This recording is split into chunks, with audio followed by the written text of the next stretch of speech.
You are now listening to Femme podcast with Tessa Markle and Carolina Alvarez. Femme. Hey, Femme. It's Tessa and Carolina. Hi, guys. If you guys haven't been listening yet and this is your first time, welcome. We are Femme Productions, and we are here to educate and inspire independent filmmakers. And we love bringing on amazing guests.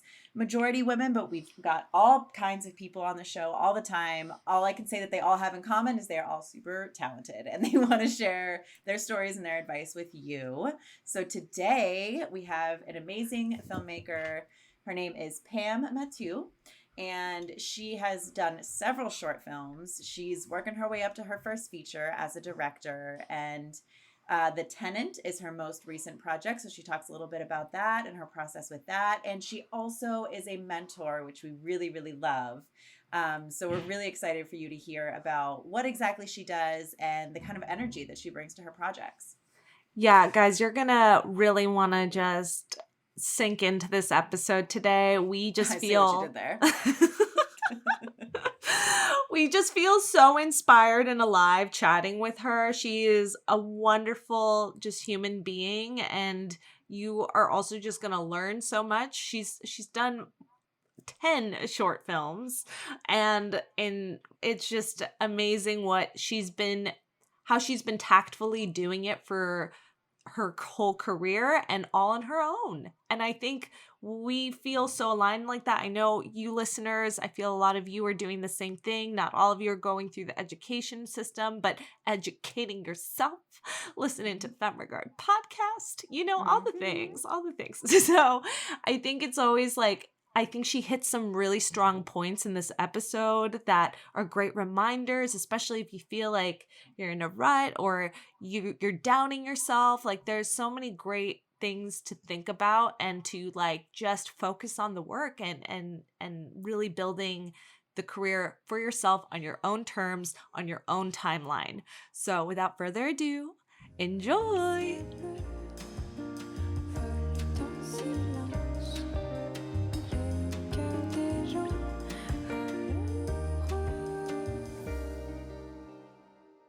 Pam, welcome to the show. We're so excited to talk to you today.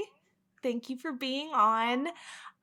One thing that I want to say, I mean, we don't really know each other yet, and this is what we love about the show. It just helps us bring us closer to other like-minded creators, which right away, based off your social media, when we first started following each other, I was like, yes, she's a Latina filmmaker. We just learned we're both born from Queens, so what's up? And then furthermore, as we were continuing to following each other, one day you posted about, allowing diverse creators to come and shadow you on set as a director. And I applied, and unfortunately our schedules didn't work out. But overall, I thought that was so cool of you to do. I mean, sets are chaotic as well. And I know it's overwhelming. So to even offer that opportunity to other creators and people who might not even get those kind of opportunities is so important. And I was like, we need to have Pam on. We need to talk to her. We need to get to know her story. So we really wanted to start out to learn about you. Where are you from, Pam? And what got you into filmmaking? Yeah. Thanks so much for that intro. And I'm excited to share my story and so that we can all get to know each other better and for whoever's listening. Oh my gosh. Well, as you said, I was born in Queens. I was raised in San Antonio, Texas. And then I've been in LA. I came out here as soon as I graduated high school. I bolted to LA and I've been here ever since. Wow. And I grew up wanting to be in the entertainment industry since I was a little girl. It started off as me wanting to be an actress, and I came all the way out here to LA to go to school. My dad made me go to college. I really didn't want to because I was like, you don't have to go to college to be an actor. Please have a backup. And so I was like, great, if I'm going to college, I'm going to study what I want. And I came in as a theater undergrad. And in one of those classes, they showed us a little bit of filmmaking stuff and the filmmaking part, positions behind the camera. And I remember, each student had to rotate between like director and producer and, you know, the different roles. And I remember the day that I was there, the teacher was like, okay, so today you're going to be the director. And I was just like, okay. And like, I didn't really think anything of it. And I remember there was a decision that had to be made. And so I was just like waiting for somebody else to make the decision. And the teacher was like, Pam, what are you going to do? And I was kind of looking at my classmates like, oh, what do you guys want to do? And the teacher stopped me and was like, no, you're the director. It's your decision. And I was like, wait, what? I get to call the shots. And he was like, yeah, that's what the director does. And I was like, okay, time out. I think I'm in the wrong position. And I literally went home that day and I was driving home from school and it just like hit me. It was like this epiphany. I was like, oh my gosh, I'm meant to be a director. Like it just aligns with me so much more than acting did. It aligned with me in every aspect of who I am as a person and what I want to do. And I like to tell people that for people who like to control in a healthy way or like need to be able to like control in a healthy way, we need to exercise those things. And I'm that kind of person, and directing is a wonderful way for me to exercise, you know, that control in a healthy way that fulfills me. And not Especially everybody. because you have a vision, and typically in my like there's a reason that is speaking to you. You feel it, and you're called to it in that sense. So that's like where it's the healthy thing. It's like not out of insecurity. It's like, no, you're passionate about that. Oh yeah. And it's also coming from this, like, not only a vision, but of like, oh my gosh, I want to, for me, community is such a big thing, right? So it's like bringing a group of people together and kind of like leading that ship. That really excites me a lot too. So anyway, I started, so I changed my major and I changed it to filmmaking, and then I graduated. And then ever since then, so for like the past, let's see, 12 to 15 years now, I've been making small projects. I've been making short films. I just finished making my 11th short film. We shot 4 weeks ago. And, you know, you start off making total absolute garbage.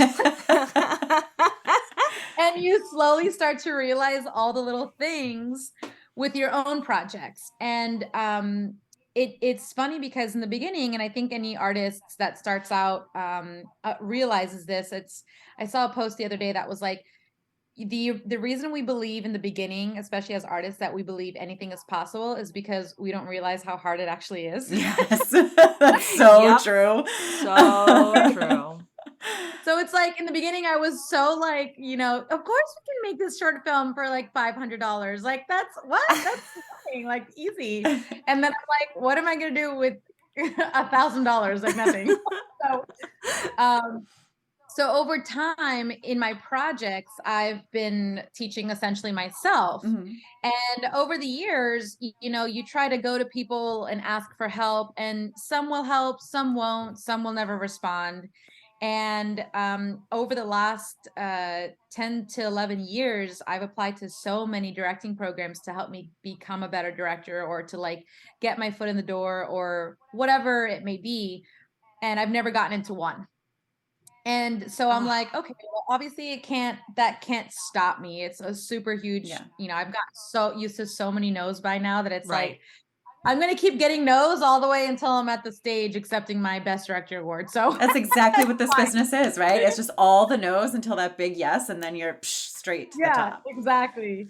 So in those no's, I really started to grow this, you know, this affinity for wanting to really have like a mentor or somebody to really be on my side to help me. And it grew so large that I was like, well, I'm at the point now where I really would still love it, but I've been teaching myself, and my own projects have been teaching me so many lessons that it's kind of, it's weird.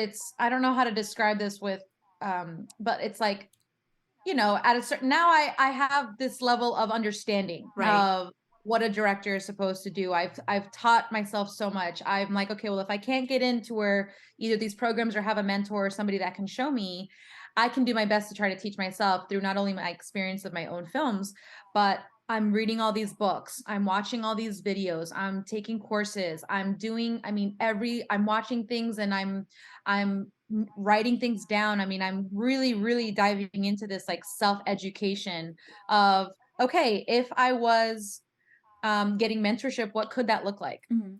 And then that turned into, okay, now I have this ability, and I also have this affinity for teaching and coaching. I've been a CrossFit coach for over 10 years, and I just love working with people. I love teaching people. And I was like, I really wish when I was making my first short film or whatever that I could have watched another director. Mhm. Um, and I actually got into first ADing as well. So like my trajectory also, besides making my own projects, was I started off as a PA working on independent films and quickly worked my way up into first ADing. So I remember like in 2011, I booked 5 feature films back to back to back. Wow. And was able to first AD feature films. And, besides that's probably the closest job you have to the director besides the Exactly. DP and the producer, right? And Yes. so that's I got to that, but I was shadowing, or not shadowing, I was first ADing for male directors, and it's not like I could sit there and just have a conversation with them about their process. It was like I was in there to do my work, my job, and then like that was it. Right. And so when it came down to my last 2 projects, I was like, okay, I really want to bring some women on to these projects to watch me, because I'm going to make mistakes, but I'm also going to be able to answer questions and answer things that they may not be aware of, because I just happen to already experience it. Right. So yeah, I put a little caller out there for my last film, and then for my last one and the one before, for BIPOC female directors who either haven't shot anything ever, or maybe they're experienced in the industry in a different position. Like I had a costumer that's been in the industry for over 10 years, but she's never directed anything but wants to. Right.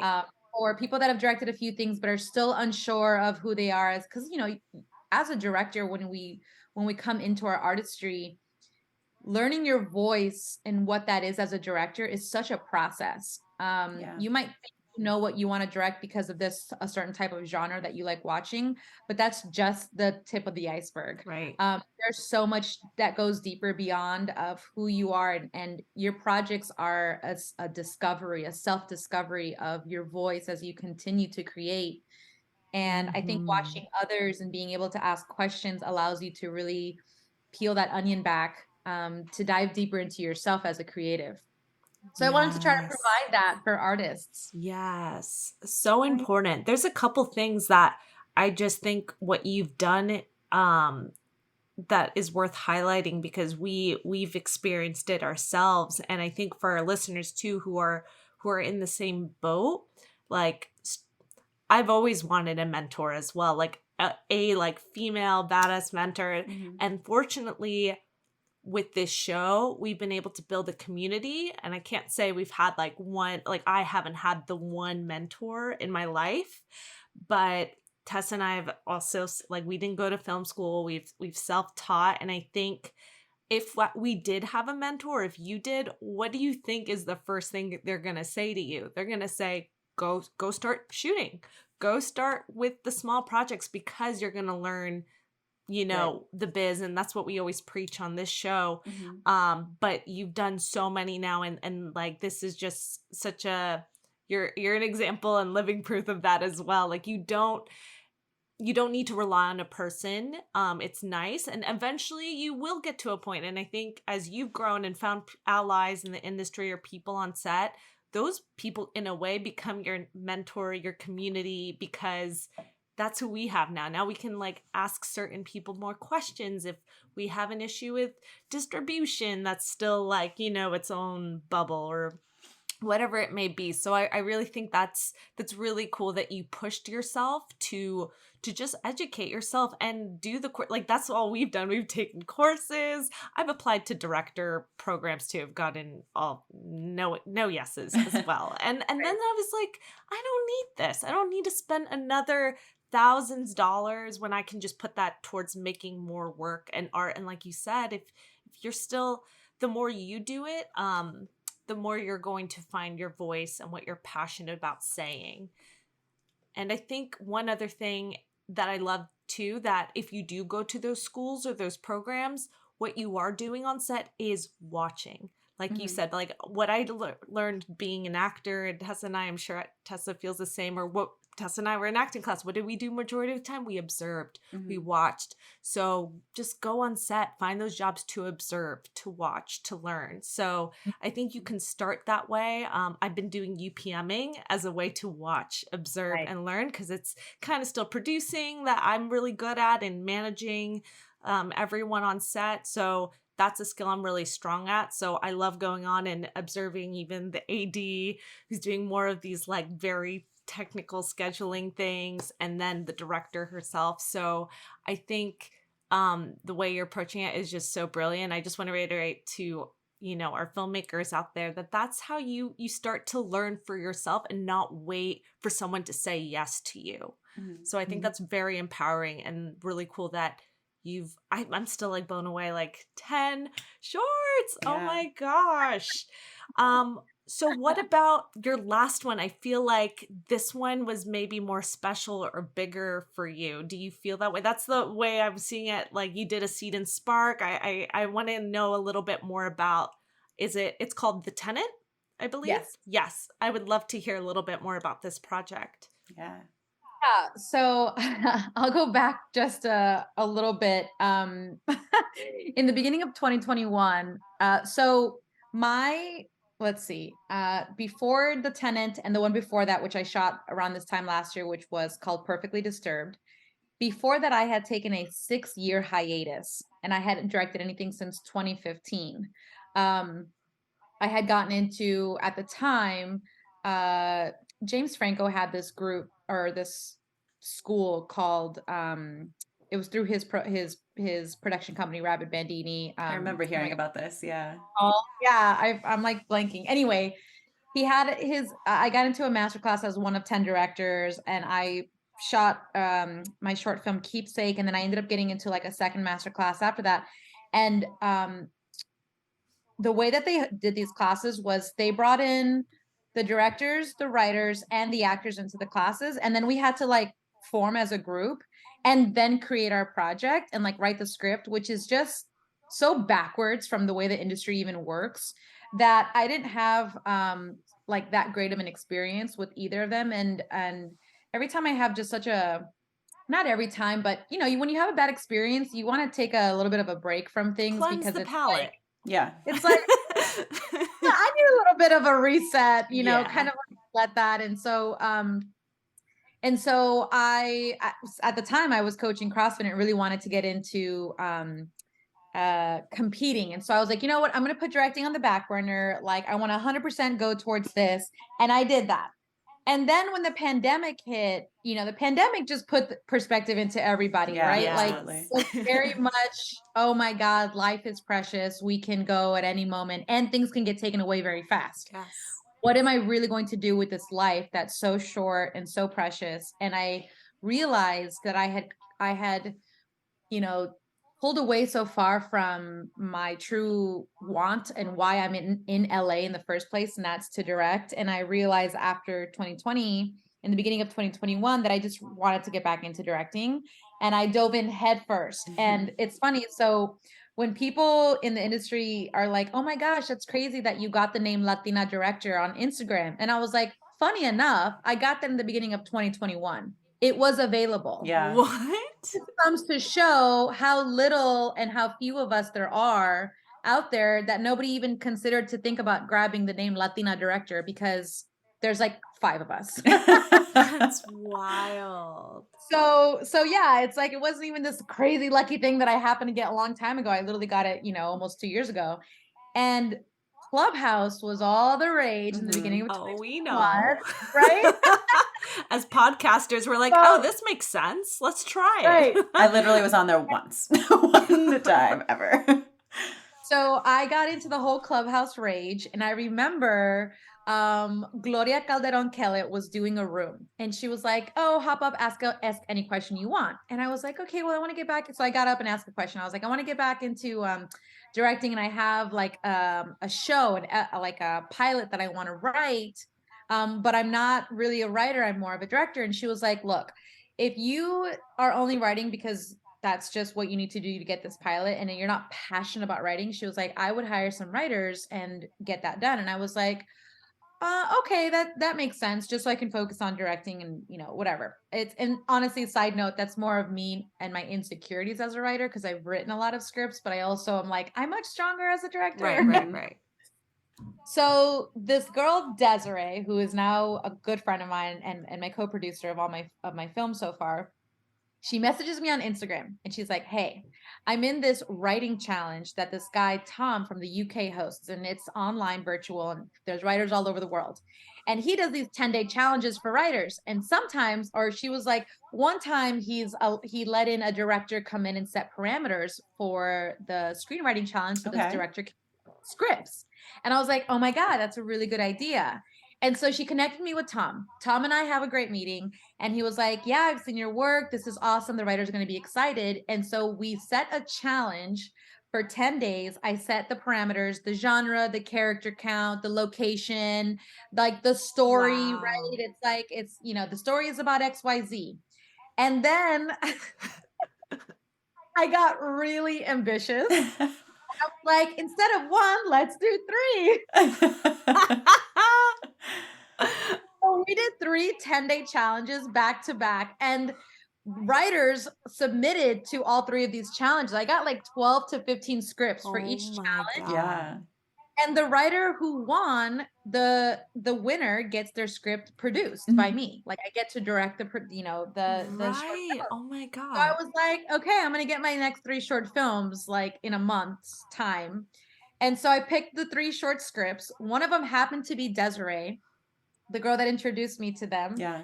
And because the scripts, when they came to me, because he had been running these challenges, none of the scripts came to me with any names. So it was anonymous. Ooh. So it really was, these scripts were 1000% chosen on the merit of the story, not who wrote it. And I happened to choose 3 women writers, which was just so crazy how it happened. Love that. Yes. So the 3 short films are Perfectly Disturbed, The Tenant, and Big Hoop Energy. And so 2 of them are shot. We have 1 more to do. And so it's crazy that this started as just some like fun idea, and we're actually getting it done. And so that's what The Tenant is from, and that's how it started. And so I have 3 women writers. One of them is from the UK, the other one's from Houston, and then Desiree that's here in LA. And The Tenant was, so Perfectly Disturbed and The Tenant are both psychological thrillers, which are like my number 1 genre. We love that. We love them. If Christopher Nolan and Jordan Peele had a baby, it would be me. Yeah. Like I'm their love child for sure. I love it. I love it. And then Big Hoop Energy, like my identity is my big hoops. And I know that that's an identity for a lot, if not all Latinas. And so Big Hoop Energy is very much, my family in Colombia my grandfather is Black. And so I come from a family of Afro-Latinos.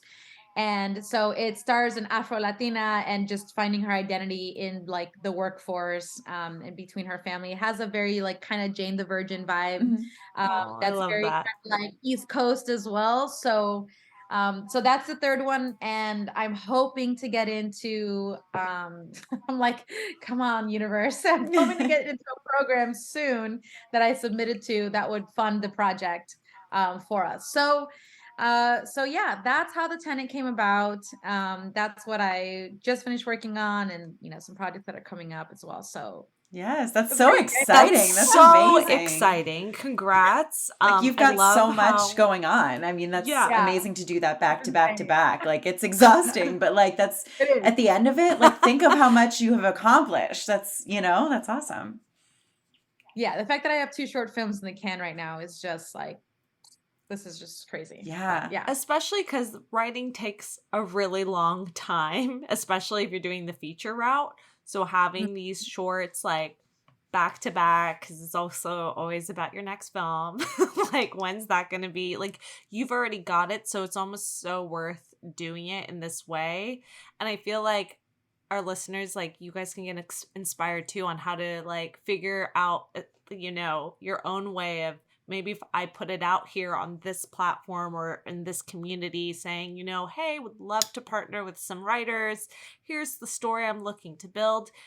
You never know. So I think that's really like a creative way of yeah, finding your Mm-hmm. stories, if especially if you just want to focus on one aspect of the world, but you're still like you're still setting it. That's what's awesome. Like, it's still very much your story as well.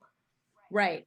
And I would have never thought that that was even an option until I presented the idea. I was like, whoa, why didn't I ever think to go to somebody that hosts writing challenges with writers? Like, hello, that's where writers hang out.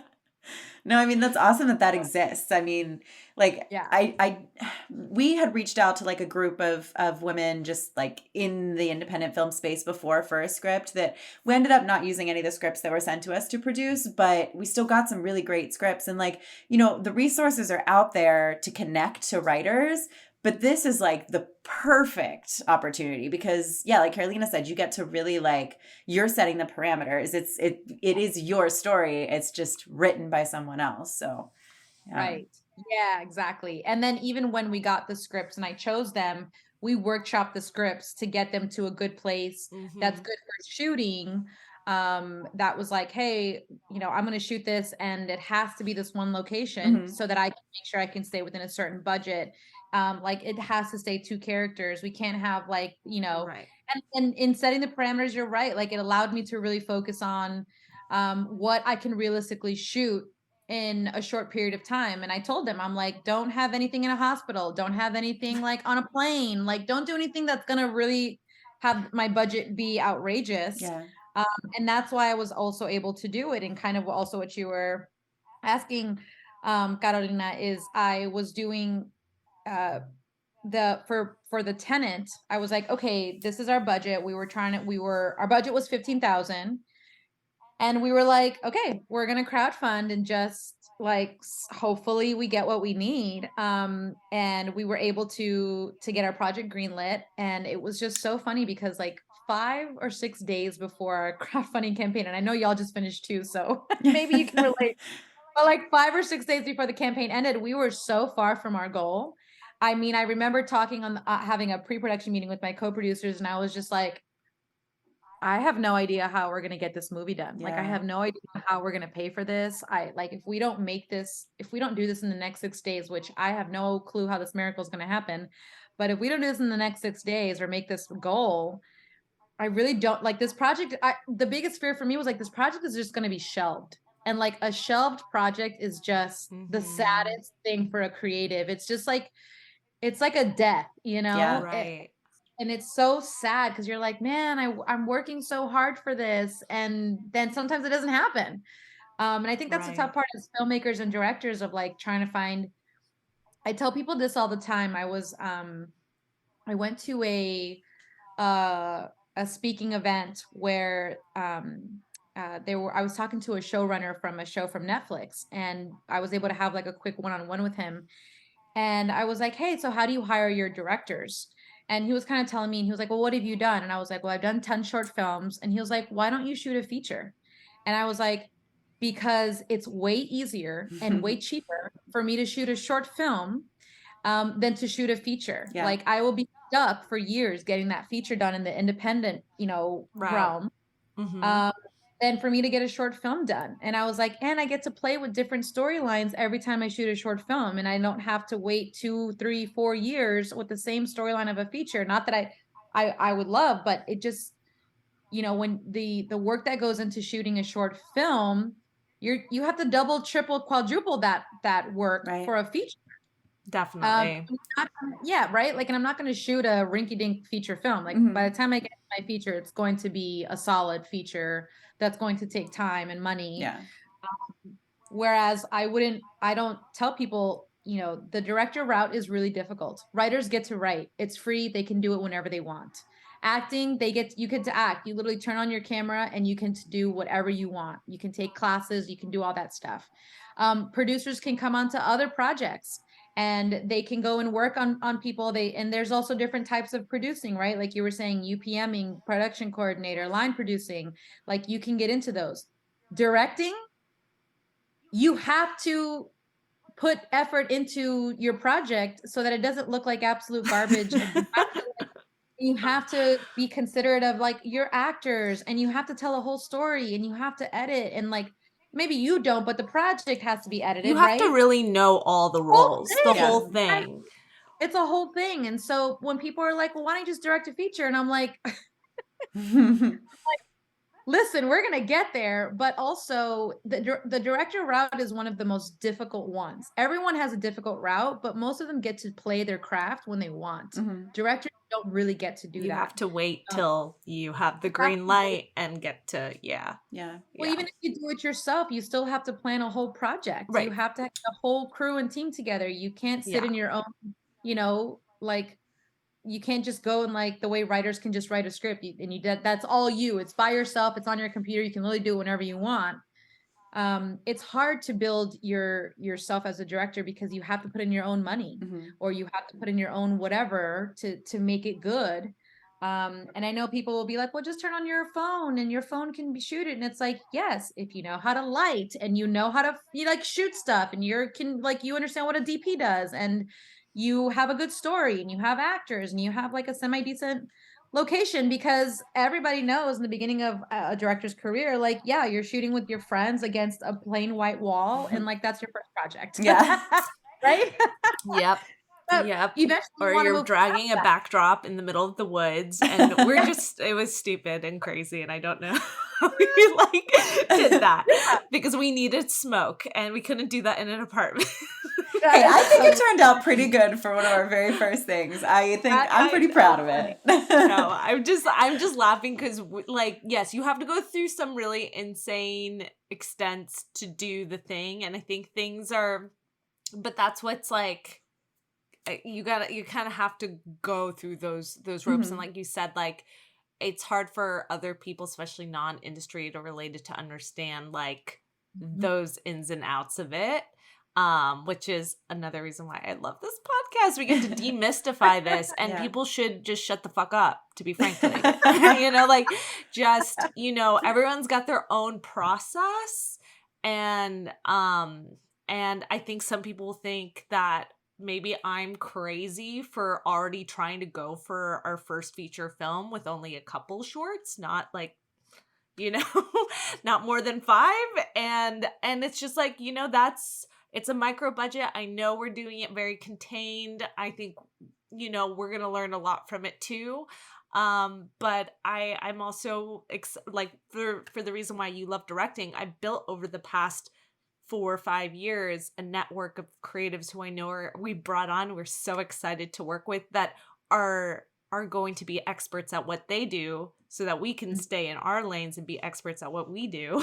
Yeah. But to your point, like we still have some more to fundraise for. It's scary, but I just keep trying to, don't chase, just attract. That's the mentality. Don't chase it. I know we have an awesome project. I know money is just going to keep coming towards us because we did have a successful campaign, and so why can't we just continue forward? But it's a lot of pressure for sure. I think it's important too to emphasize like there is no linear path. Not everybody is on the same path, so generally, you're probably going to make shorts before you make a feature. But I think that timing and that process is different for everyone, and you just have to make sure that you're ready, whatever that means to you, that you feel like you have, as soon as you feel like you have enough of the experience, just because you are quote unquote good enough to make a feature doesn't mean you're mentally ready. Like, you've done several shorts and you want to stay on that path for a little while. I'm sure you could direct a feature, it sounds like you've got plenty of experience,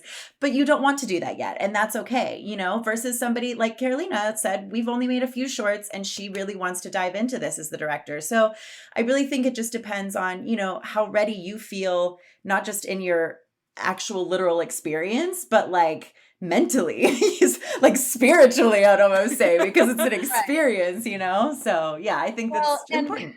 I should say, yes, there's no specific number of short films that anyone needs to do before they direct their first feature. I mean, some people direct a feature and that's the first thing they direct. Mhm. And everyone does have their own path, and every project is going to teach you a different lesson. Yeah.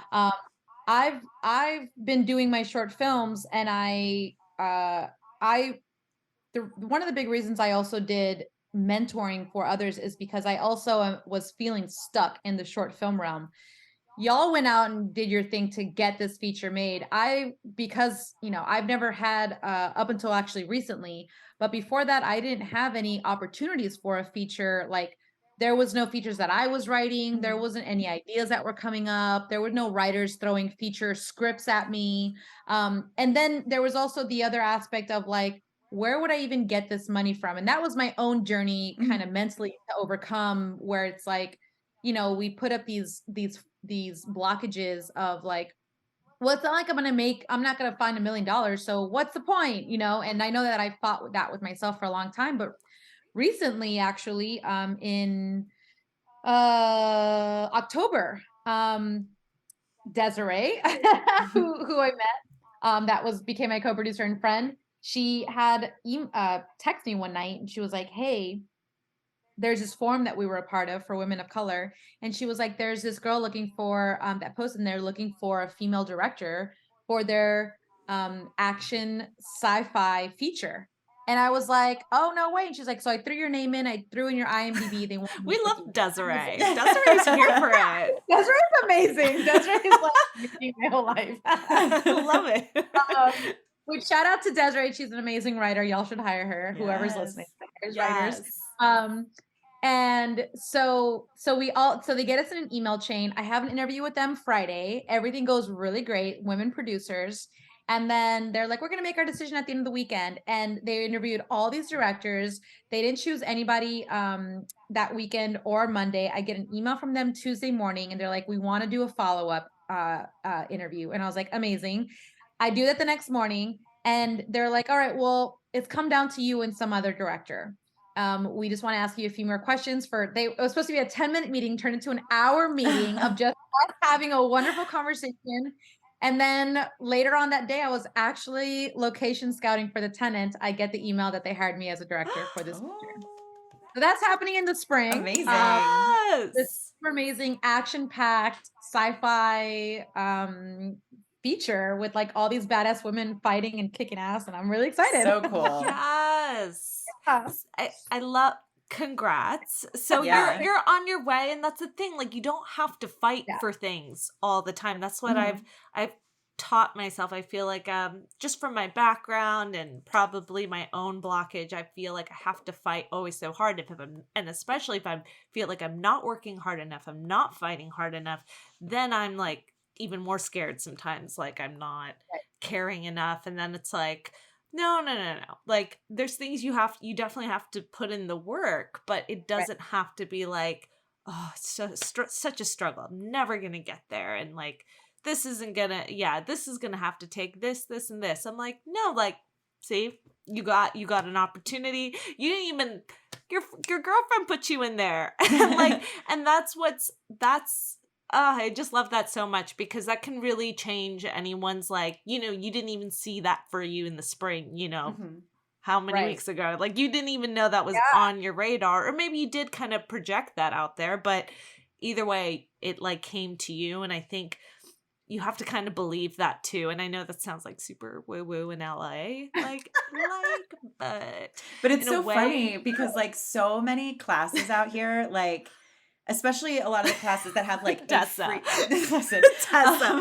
Oh, the amount of Zoom classes that I have taken that offer like the free session, and then they like want you to sign up for the whole class, but like so much of it centers around manifestation. And like, it's so, I tell Carolina, I'm like, I don't want to go to another fucking Zoom about manifestation. I'm already manifesting. I already fucking know that's how you do it. Okay. But like, it does like make a difference, and it's so not funny. Magic. Like, it just is, you are creating that energy, and it genuinely brings it to you.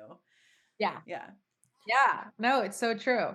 Yeah, it's just really funny because I alongside Tessa have been to so many things, and I'm like, I'm like, okay, I know, like, but the producer and me, I want to know, like, business. So what do we do? Like, I'm always just like, all right, cool. Manifest, understood.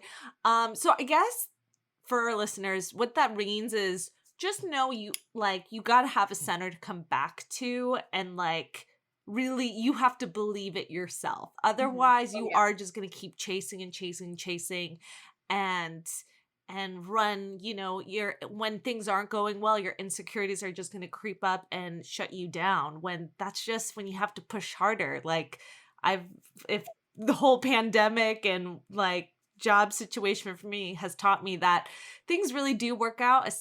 I mean, I wish it didn't have to work out the dire last second, but it does. Like, I literally am like, I have no idea, like, what's going to come for work tomorrow. And then, like, it does work out because I am working hard. I am putting that energy out there. But the moment I'm really, really struggling, that's when it's like, you got a flat tire again. And it's like, I'm just bringing myself down. Like, we need to uplift. Like, it's fine. So I think those classes are important, just in the sense of like, that's where that's coming from. You don't want to build up this angst. And I mean, you're doing so much, how do you keep your endurance going? And I think it must tie into the fitness. Like, that's what I'm focusing back on, because I'm like, you know what? I do have a lot on my plate, but the more and more I'm not like working out and bringing it back, like, I'm not going to attract abundance and the people in my life. Right. Yeah. Yes, like for example, the manifestation thing, sure, absolutely. More so it puts you in a good headspace to believe that what you want, you can have. And I think that's really important, because some people are very talented, but when imposter syndrome really takes over, it really can deter you from believing that you can have those things. So yes to all of that. But the bigger thing, and what I would preach to everybody, is like, you have to do the fucking work. Yeah. If you think that you're just this amazing creative whatever, and that people just need to see you, like, sorry, you're gonna get a rude wake up call. Yeah. I decided to Right. just do the fucking work. Because me doing 3 short films was because my head was like, yo, I've been out of the game for 6 years. I need to dust off the cobwebs. That's what that was for me. It wasn't, and I tend to be very ambitious, and sometimes it bites me in the ass, and that's fine.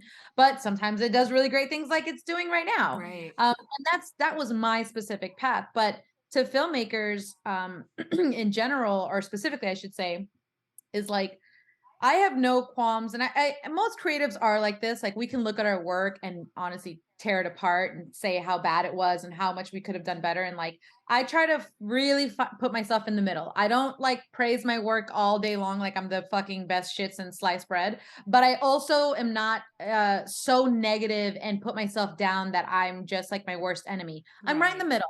I try to be objectively critical of my work as much as you could be with art, right? It's very subjective, but I try to say, okay, this is where I could have done better. This is where I could have XYZ. This is where blah, blah, blah. Great. I'm putting all that like kind of in my back pocket, and I'm going to do better for the next one.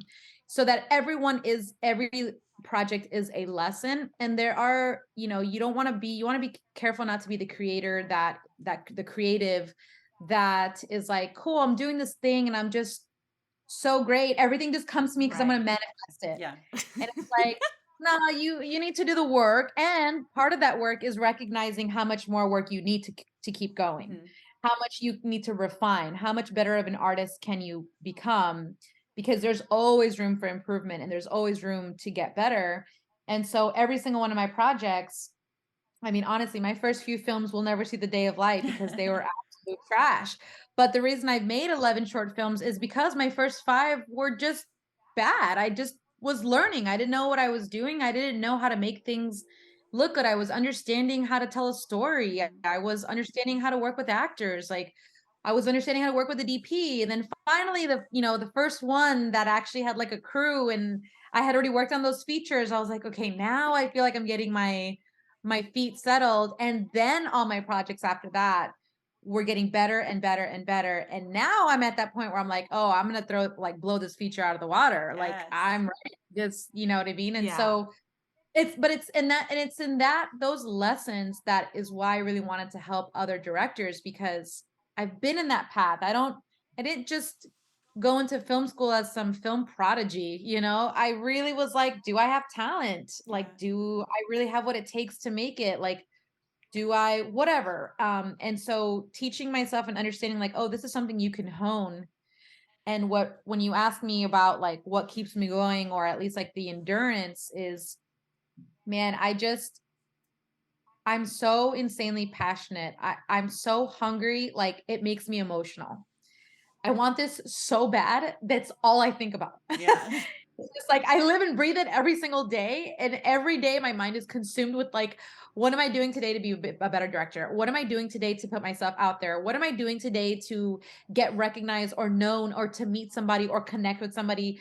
And because I also work in social media is a wonderful platform to put yourself out there as an artist. And it's, if you know how to market yourself, like, you can meet some amazing people. I mean, I met y'all through social media. Exactly. I met my co-producers through social media. I got my projects going through social media. I got them funded through social media. I've gotten jobs through social media. Like, and I'm meeting connections, like, because I just happen to just DM people. And right now, social media is just such a strong, powerful tool where that wasn't available 15 years ago, where you could just message somebody, you know, high level creative or whoever, and be like, hi, can I ask you a few questions? Right? Like, Yeah.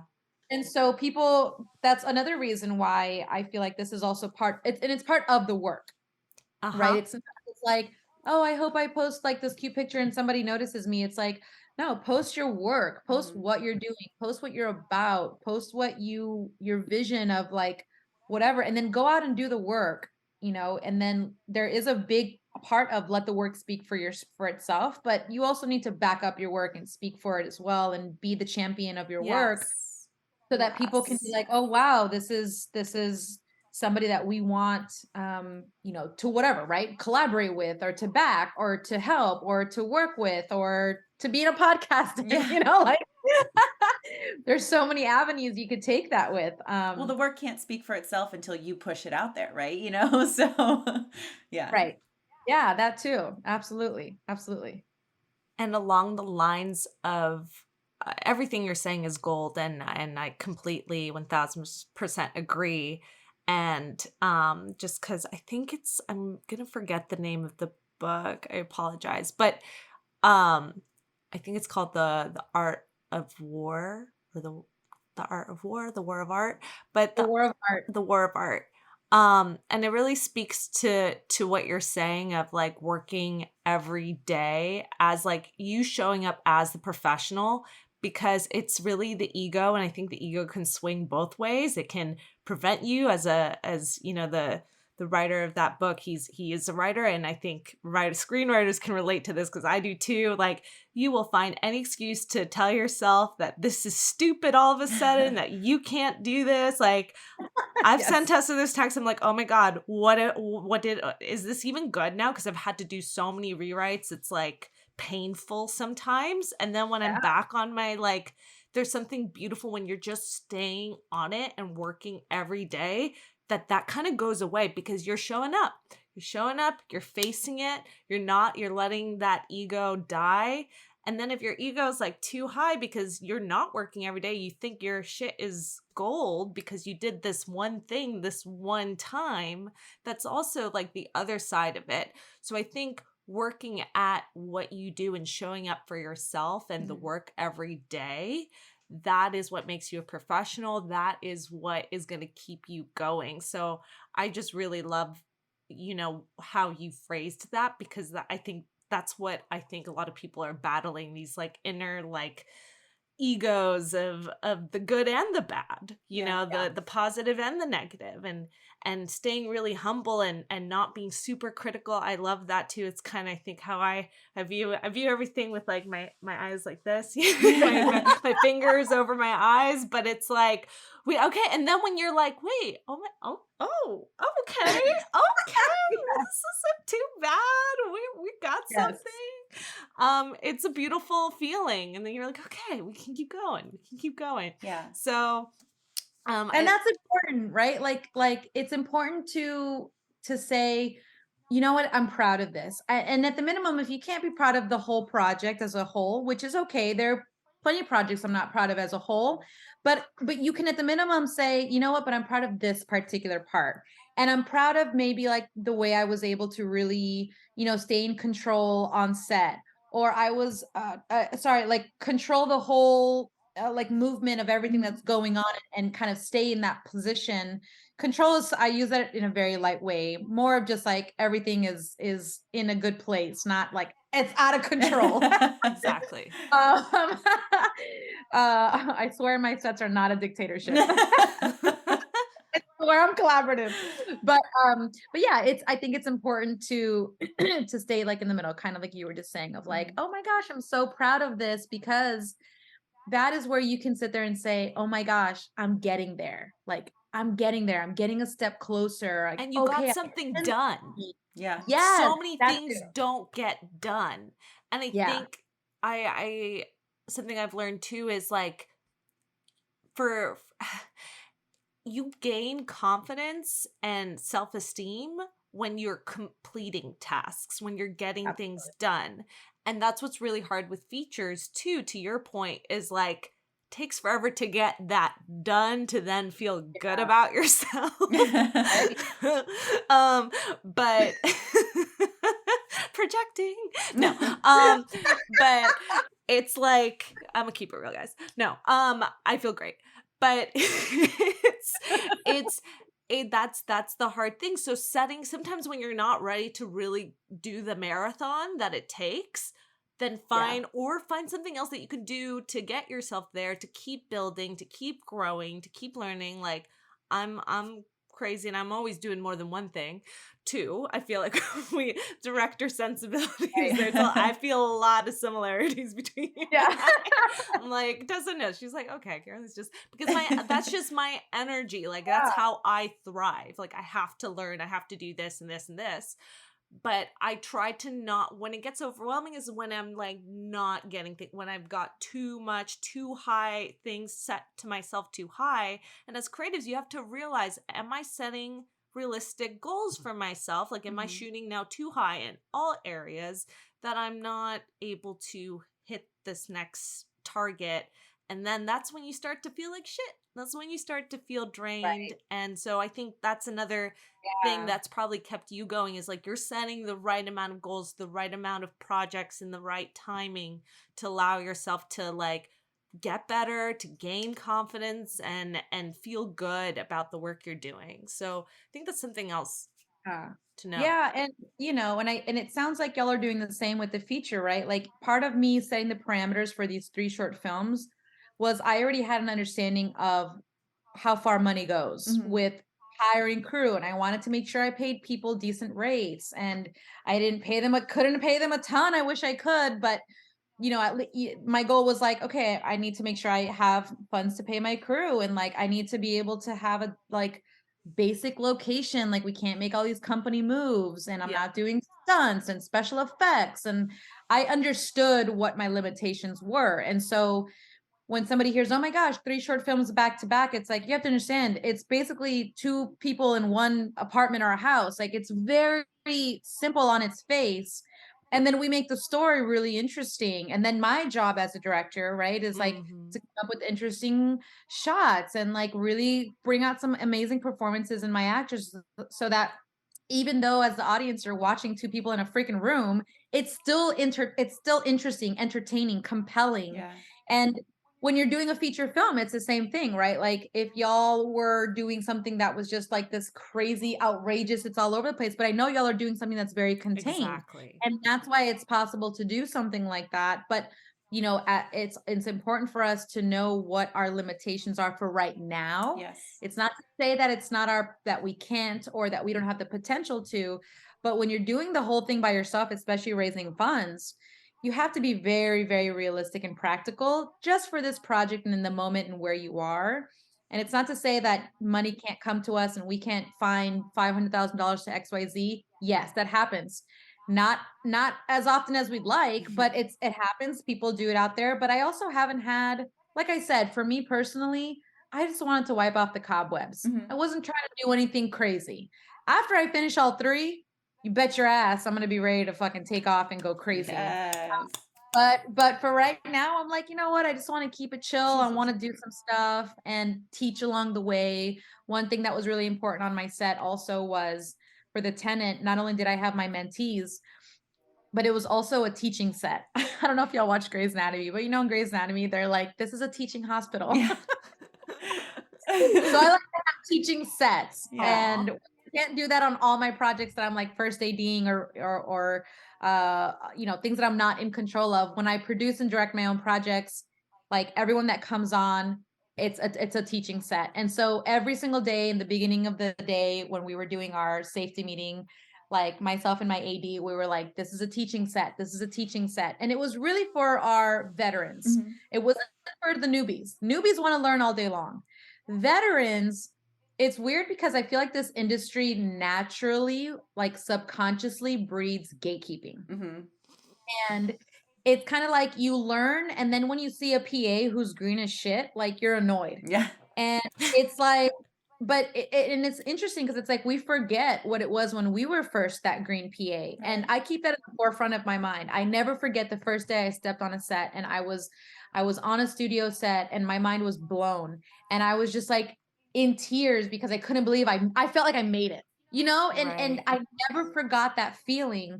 So that when I have somebody fresh on my set that's never stepped foot on set, and sure, I'm just in a random house. It's not like I'm on a studio, but it's still Hollywood in their eyes, you know? They're Right. still so exciting. And it's like, I don't want to take that light out because this industry can be so fucking hard. And you can meet really shitty people. Mhm.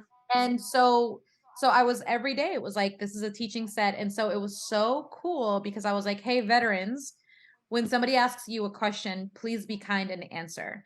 Like, this isn't a well, they're gonna have to learn how I learned by just figuring it out. It's like, no, we're moving away from that Yeah. system, and this is you need to pass the elevator back down so that these people can come back up and come up, you know, in a different way. And it's almost like it's kind of similar, like breaking generational trauma. Yeah. Pam, no, I love this so much. Yes, break the no, it's true. It's so true, especially in this industry. Yeah. So, Yeah. and as the director, like you set that tone, and I love that that's what you're leading with. Like that is just so beautiful. Yeah. I hope all the directors like think about that. Think about it, Yes. you know, if you got a smaller project that you can like have newbies on, like invite Yeah. them on and set that expectation with your crew. Like Right. and I'm sure like the people you already are hiring, you probably don't even need to say that to because you know that they're kind. Yeah. Like They're I awesome. don't, yeah, I like would not mess Yeah. around with anyone with an attitude, but Right. you know, or you know, someone who thinks they just have, you know, needs to tell people off, but it's, but I think you know, especially for people who are even not that much seasoned and want to have that experience, like they need to, I think that's a beautiful way to lead a set and to invite people on. And so I hope some people out there listening think to do this because I think that is super awesome. Yeah. And Well, it's funny. I've had some directors reach out and they're like, oh my gosh, it's so cool that you're mentoring other directors. I want to do the same. And I'm like, please do. The more that we can all help each other, yes, the better it's going to be. Like we need to, and there, because I've been on sets where it has been the scariest thing to ask a question. Mhm. The question, like be prepared for somebody to come back at you in some super condescending tone or to just not respond or just say something just completely unnecessary that's not helpful, and then you're like, cool, I feel like shit and I don't want to be here. Right. yeah, And I felt like that on set, whether I was a PA or I was there helping out in some other context. Like I've had those responses and it makes me feel like shit. And then I'm just sitting there feeling like a dumbass. And I'm like, why am I here? Right. I'd rather just be at home doing nothing than being on this set feeling like absolute garbage because I asked a question because I'm so desperate to learn. Right. And I'm like, God, I hope to never, ever, ever make somebody feel like this. I'm like, I'm going to go out of my way to make sure nobody ever feels like this on set. So yeah. And the other thing is like, and this is just my own personal experience, but the more I share it with, especially women, the more I realize that I'm not the only one. But in my time of trying to get people to help me out, every time I ask a woman to help me out, I either get a ton of resistance, I get ghosted, or I just simply don't get the help. The second I ask a man to help me, right away, he's helping me. Mm-hmm. And it's this has been my personal experience of, like I said, and I like there are people and names that I'm thinking of like, wow, this person, I asked for something and she couldn't for whatever reason. Multiple women, like literally I can name them. Yeah. And then there are all these men, some of them who never even saw me work, that were more than happy to write me a letter of recommendation, or to, I had a friend and he was shooting a feature and I was like, can I come on and shadow you? And he was like, yeah, come on. And like, that was it. You know what I mean? And they just make it so easy. And I just can't wrap my finger around it. But that's why it was so important for me to make sure I put like, I wanted as many women as I could have on my set. We pretty much had a full female crew besides my DP, Nick. And Nick and I have been friends for over 15 years. We met in college. He's been probably my biggest mentor thus far. And that guy has taught me so much. And then I try to have other women that are either high up in the industry or know way more than me. And I feel like I can't even like have a conversation. I can't even get it in.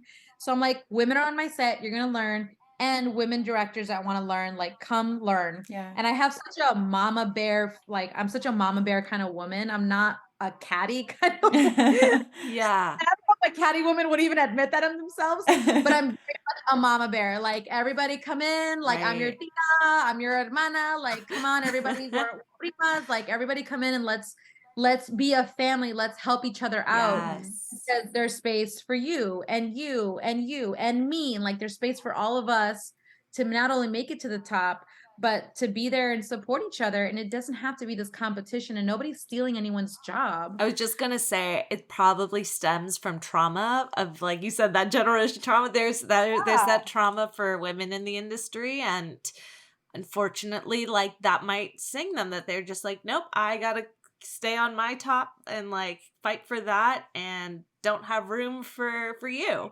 when, and that's really unfortunate. I'm sorry you've had to deal with that. I've been looking for great female mentors to follow, and I feel like it's been really hard. But you're breaking that, you're creating that change. And I think that's what's important. We need more people like you, to do that. You're hearing that? Please be those people. Yes. Well, that's what I was gonna say. Like, we all, like, if you can't tell from our show by now, like, we continue to meet amazing women, and then that's what I have to say. Like, fortunately, we have met women that we can bond with now, and I feel like it's just been growing lately, to where I'm like, great. I feel now like it's no more the scary person that I have to like try and talk to. Like, we're friends. Like, chill, just hit me up. Like, I got you. Like, you need something. Let me ask this person. Let me ask this person. And that's the way it should be. And is like, it's not a competition. Like, we all have our own lane, our own stories, but we can share that work together. And I think that's what I love so much about the community we have. Like, everyone's down to support or to come out. So Pam, like, pimp yourself out. Welcome to the Femme fam. We're here for it. Anything we can do for you, or like, you have, like I said, you have more mentorship programs or things, we'll blast it in our newsletter. Like, we love that so much. And I think more women more people, not just women, should do it, should continue to be that example. And we need to just change how the industry has been. It's just how it is. Yeah. And please share with our listeners, like, your social media, where they can find your projects. And then if they are looking for mentorship, how they should contact you. Ooh, good question. So you can find me on Instagram at Latina Director. Very simple. Um, you can find some of my work. My current stuff is not out yet. Okay. So you can probably find some of my old stuff. If you really want to see, you can hit me up. And then right now, I don't have anything mentorship wise. I mean, honestly, there's still more like really, I mean, and even for you ladies and just anyone listening, like if there's just anyone that's like a project's coming up and you just want to make sure you're doing everything you feel like you need to even be prepared, like preparation for directing is something I had to really learn and understand. And like nobody really teaches you how to prep as a director and the things you need to do. And also there's different ways to prep as a director based off of your personal preferences. You know, not every project needs to be storyboarded. Not every director storyboards their projects. So it really is a personal preference, but understanding like, well, what should I do? And try all these things and what fits you. And so if there are any directors that want any of that assistance, I'd be more than happy to chat. But like, call me, I'm girl. gonna call you. I'm gonna call you. Yes. But yeah, and even then it's like, gosh, it's so funny because sometimes a part of me is like, oh my God, there's so many more advanced directors, you know, that people could talk to, but also it's like, are they even accessible? And it's Right.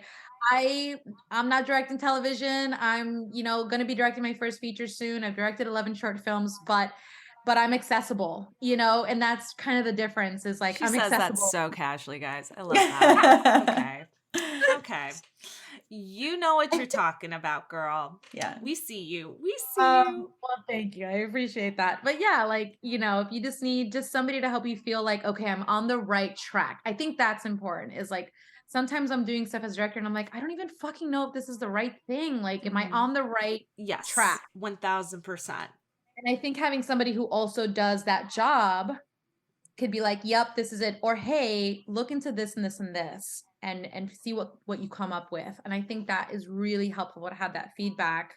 For somebody sometimes that's all it is. And why is Yeah. that so hard to find someone to just tell you like, girl, you got this. This is good. Yeah. Or like maybe just rework this sector.